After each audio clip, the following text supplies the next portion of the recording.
नमस्कार। प्रस्तुत है आज का चिंतन। संसार में सबसे गौरवास्पद वस्तु बुद्धि है। बुद्धि बल की अधिकता से ही मनुष्य का बड़प्पन आंका जाता है। जब हम अपने प्राचीन इतिहास पर दृष्टिपात करते हैं तो हमें विद्यावानों की ईमानदारी की निर्मल झांकी दिखती है। जो जितना ही ज्ञान संपन्न बना है वह उतना ही त्यागी भी बना है। ठीक भी है, जो वृक्ष फलों से जितना लदता है वह उतना ही झुक जाता है। विद्या के भार से झुके हुए ब्राह्मण लोक सेवा के लिए अपना मस्तक झुका देते हैं और एक अकिंचन किंकर की तरह समाज हित के लिए जीवन व्यतीत करते हैं। ऋषियों का, मुनियों का, ब्राह्मणों का, ज्ञानियों का, विवेकवानों का जीवन सदा ही त्यागमय होता है। संग्रह को पाप समझना, केवल उतनी ही चीजें रखना जो तात्कालिक आवश्यकता के लिए बहुत जरूरी हैं, उनकी नीति रही है। एक बड़े साम्राज्य के महामंत्री होने पर भी महर्षि चाणक्य अपनी कुटिया में ही निवास करते हैं और ब्राह्मणोचित सादगी के साथ त्यागपूर्ण जीवन बिताते हैं। विद्यावानों ब्राह्मणों ने सदा से अपने लिए अपनी शक्तियों का न्यूनतम भाग खर्च किया है और शिक्षा योग्यताओं को बचे हुए सारे समय को जनता के लिए, देश के लिए, समाज के लिए, धर्म के लिए, परमात्मा के लिए लगाया है। तभी तो यह भारत भूमि देवभूमि बन सकी है। तभी तो वैदिक संस्कृति की ध्वजा आकाश में फहराती है। तभी तो चक्रवर्ती आर्य साम्राज्य था। तभी तो हमारे घरों पर सोने के कलश रखे रहते थे और मोतियों के चौक पूरते थे। ब्राह्मणों के तप त्याग का फल सारा राष्ट्र भोगता है। उस स्वर्ण युग की धुरी थी विद्यावान विवेकवान ब्राह्मण। अमुक वंश में जन्म लेने मात्र से कोई ब्राह्मण नहीं होता। हाँ, ब्राह्मण बनने का दंभ कर सकता है। ब्राह्मण वही है जिसके पास विद्या बुद्धि की पूंजी है। तथा कथित विद्या के धनी आज कम नहीं है। हमारे कॉलेज यूनिवर्सिटियां प्रतिवर्ष सहस्त्रों स्नातक तैयार करती है।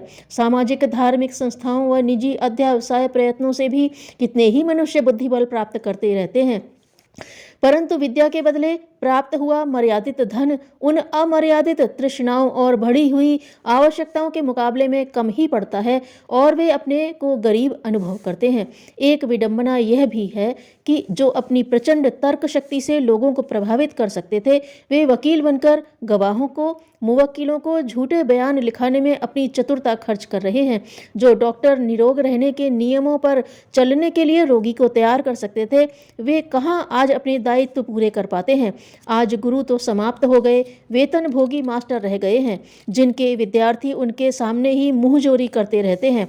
आयोग धौम्य जैसे गुरु ही नहीं तो गुरु की आज्ञा पालन के लिए प्राणों की बाजी लगा देने वाले आरुणि और उपमन्यु जैसे छात्र कहाँ से आए। दान पर जीवन निर्वाह करने वाले व्यक्तियों में से ऐसे लोक सेवक उंगली पर गिनने लायक मिलेंगे जो दान प्राप्त करने के फलस्वरूप स्वभावतः कंधे पर आने वाली लोक सेवा की जिम्मेदारी को पूरा करते हैं।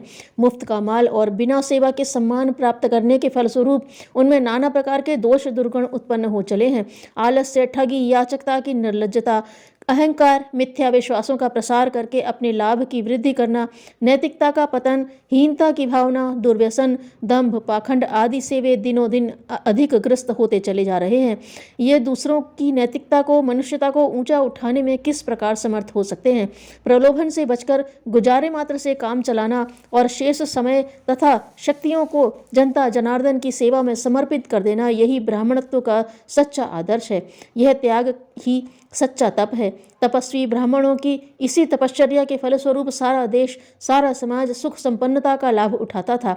जिनके हृदय में दया है, ब्राह्मणोचित तप त्याग की भावना है, वही सच्चे अर्थों में ब्राह्मण है। ऐसे ब्राह्मणों को गायत्री का एकमात्र संदेश यही है कि बुद्धि संसार का सर्वश्रेष्ठ तत्व है। वह तुम्हारे पास ईश्वरीय अमानत के रूप में है। उसे शक्ति भर प्रयत्न के साथ जनता जनार्दन में वितरण करो। तुच्छ स्वार्थों से ऊपर उठो, अपने कर्तव्यों का पालन करो। अज्ञान दुख से संतप्तों को सुखी बनाने के लिए सद्ज्ञान रूपी अमृत का वितरण करो। सफलता के लिए अपनी इंद्रियों पर नियंत्रण आवश्यक है। धन्यवाद।